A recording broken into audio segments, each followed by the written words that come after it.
Hi friends, welcome to my Android Tech channel. Today I am going to show in this video how to remove alt+tab blur background on your Windows 10 or Windows 11. So before going to start the video, if you are not subscribed to my channel, please subscribe. So let's start the video. Guys, if you want to remove alt+tab blur background from your Windows 10 or Windows 11, then I will show you a simple method how to do this. First, you just have to click on Start menu, then click on Settings.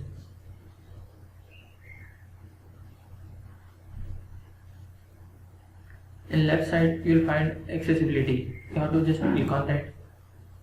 In right side you will find visual effects. Click on this.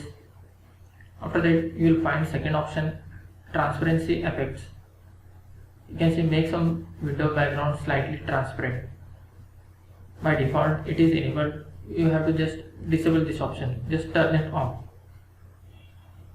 and close this window. That's it guys. So in this way you can remove alt+tab blur background from your Windows 10 or Windows 11.